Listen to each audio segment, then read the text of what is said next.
5 లక్షల కోట్ల అప్పు చేస్తే ఇలా కాంగ్రెస్ వాళ్ళు 2 నెలలే వాళ్ళు వచ్చి 2 నెలల్లోనే 10,000 కోట్ల అప్పు చేసి వీళ్ళు 10,000 కోట్ల అప్పు చేసిర్రే.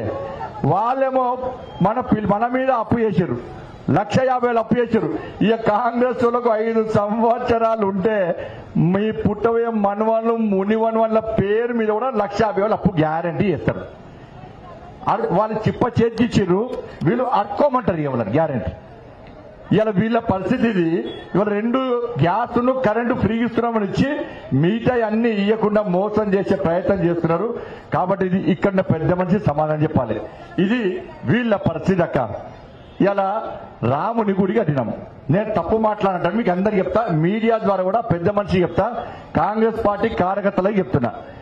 నేను రాముడు అయోధ్యలో పుట్టిందని గ్యారంటీ ఏందని కాంగ్రెస్ వాళ్ళు అన్నారు లేదా?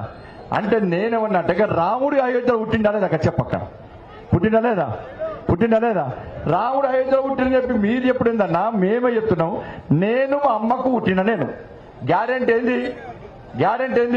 నేను మా అమ్మ డెలివరీ అయినప్పుడు నర్సమ్మ వచ్చి ఇగో నీకు బాబు పుట్టిండు అంటే నేను అమ్మ పుట్టినట్టు మా అమ్మ, అంతేనా కాదా? నేను నామినే వేసుకుంటున్నా, అంతేనా కాదా? తప్ప మాట్లాడింది. నేను మా అమ్మ పుట్టిన గ్యారంటీ ఏంటంటే నర్సమ్మ వచ్చి మా అమ్మకి చెప్పింది, అమ్మ నీకు బాబు పుట్టిందమ్మా, లేకపోతే ఏం చేస్తారు నీ పాప పుట్టిందమ్మా అని చెప్తా ఉంటారు. ఇది నేనే చెప్పింది. కాంగ్రెస్ వాళ్ళు రాముడు అయోధ్యలో పుట్టిందని గ్యారంటీ ఏంది అనుమానం అంట వాళ్ళకు. రక్షింతలు వచ్చినాయా మీకు? ఇవన్నీ మీరు తీసుకున్నారు కాబట్టి వాళ్ళకు ఊరలకు రాముని చూస్తే కోపం, వాళ్ళకు రాముని మీద భక్తి లేదు. నేనేమన్నా అంటే అరే అయోధ్యలో రాముడు పుట్టినని మీరు అంటారు కదా, మరి మీరు మీ అమ్మ పుట్టినని గ్యారంటీ ఏంది అని అన్నోళ్ళని నేను అన్నా.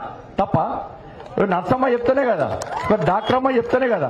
దీనిలో తప్పుంది నాకేమని చెప్పండి, దీనిలో తప్పుందా? ఇవాళ ఇక్కడ పెద్ద మనిషి ఏమంటుండంటే నన్ను అవమానపరిచిండు, మా అమ్మను అవమానపరిచిండు బండి సంజయ్ అంటున్నాడు. ఇవాళ తప్ప అక్కడనేది వాళ్ళ అమ్మ నా అమ్మ ఒక్కటే, వాళ్ళ అమ్మతో మా అమ్మ సమానం. వాళ్ళ అమ్మ అంటే ఎంత ప్రేమ గౌరవం అభిమానమో మా అమ్మ అంటే కూడా నాకు ప్రేమ అభిమాన గౌరవం. వాళ్ళమ్మ మా అమ్మ ఇద్దరు సమానమే. అట్లా అవమానపరిచేటువంటి వ్యాఖ్యలు వాళ్ళకి వస్తే సంస్కార హీనులు వాళ్ళు. నాకు సంస్కారం అడ్డం వస్తుంది, నా పార్టీ నాకు సంస్కారం నేర్పింది, మా మోడీ గారు నాకు సంస్కారం నేర్పాడు. పాపం ఆయన ఏం చేసిందంటే వాళ్ళ అమ్మ పేరు వాడుకొని సింపతి కొడదామని ప్లాన్ చేస్తున్నానే. స్వర్గంలో ఉన్న తల్లి ఎంత బాధపడుతుందో. బండి సంజయ్ ఏం మాట్లాడలే. నేను పెంచి పోషించిన నా కొడుకు నేను స్వర్గంలో ఉన్న తర్వాత కూడా నా పేరు చెప్పి రాజకీయం చేస్తాడు. బండి సంజయ్ నన్ను ఏం అనలేదని చెప్పి ఆ స్వర్గంలో ఉన్న తల్లి ఎంత బాధపడుతుందో ఒక్కసారి ఆలోచించండి అన్న. తప్ప కాదా? తల్లిని రాజకీయ కోసం పిలుస్తారానే?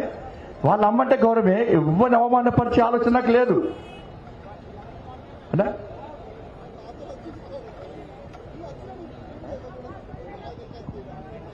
వాళ్ళమ్మ వాళ్ళ నాన్న వాళ్ళ అమ్మ మంచిగా నిన్ను నూరేళ్ళు అడగాడు. వాళ్ళ అమ్మ కాలు కూడా మొక్కపోయినాను.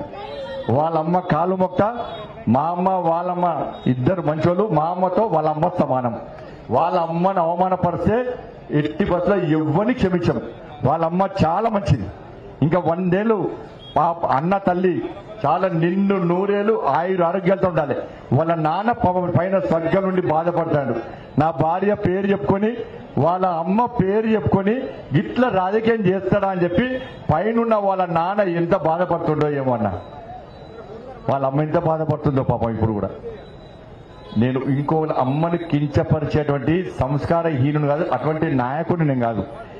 ఆయన సంచలనం కోసము ఈడ బండి సంజయ్ని అడ్డుకున్నా అని చెప్పి చెప్పుకోవడానికి కోసము ఆయన ఏదో చేస్తుడు.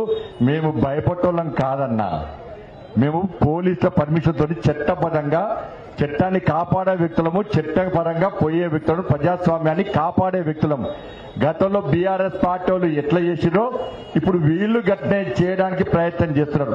కేసీఆర్ కొడుకు ఎట్లా చేసిండో ఈయన కూడా గట్నే చేసే ప్రయత్నం చేస్తున్నాడు.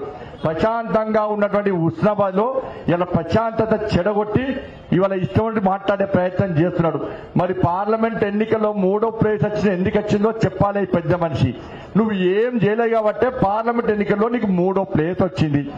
ఇలా నేను ఏం